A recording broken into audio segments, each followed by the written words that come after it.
त्याचे कॉलम्स आहेत, water men's आहेत, सर्व्हिस लाईन्स आहेत, त्या आडव्या नक्षी येत आहेत. तर त्यांना टाळून आपल्याला अजून ते बरोबर तो रस्ता काढावा लागणार आहे. त्यामुळे त्याची काळजी जी आहे ती घेणार. आता isakal.com आहे देशातील नंबर 1 ची मराठी न्यूज वेबसाईट. प्रत्येक अपडेटसाठी isakal.com ला नक्की भेट द्या. साधारण किती दिवस लागू शकतात या सगळ्या प्रक्रियेला अंदाज? असं नाही की 2 वर्षाहून अधिक कमी नाही. कुंभमेळ्याच्या आधी होईल अशी काही शक्यता वाटते? असं माझं विष्णू थिंकिंग आहे, पण मला वाटत नाही. सर सुरू व्हायला जाऊन 6 महिने जातात. सूरज चव्हाण राजीनामा द्यायला अजितदादांनी सांगितलं. सूरज चव्हाण यांनी राजीनामा द्यावा असं अजितदादांनी सांगितलं. ट्विट केलं अजितदादांनी आदेश दिला सूरज चव्हाणांना की आपण राजीनामा द्यावा म्हणून.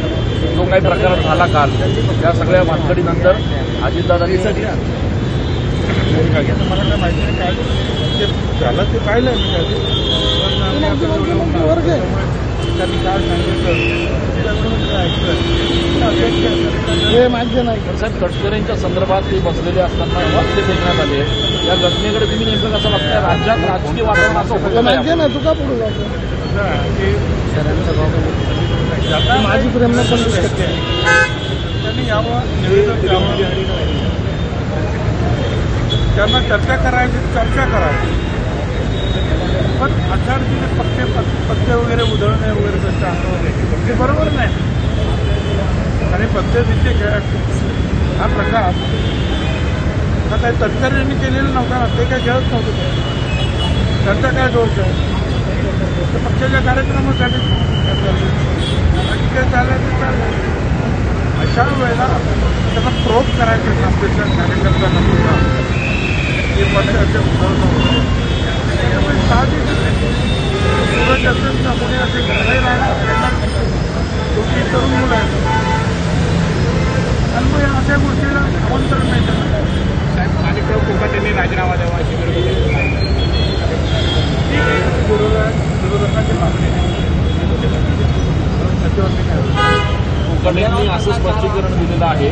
कोकाटेंचं स्पष्टीकरण आहे की तिथे ऍडव्हर्टाईज मागच्या ना तू करायला गेलो मला काय वैभव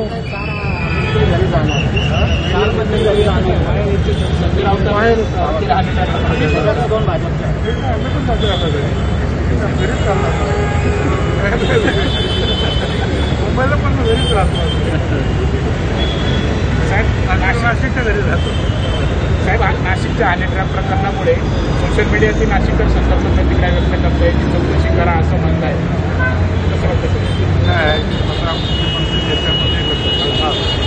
त्यावर आपण आम्ही काही कॉमेंट करणं हे काही बरोबर नाही.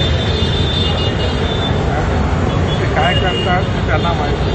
तर ते जे काय करतील डिपार्टमेंट पोलीस काय करेल ते काय कोणाला असं आमंत्रण देऊन करणार नाही. ठीक आहे, थँक्यू.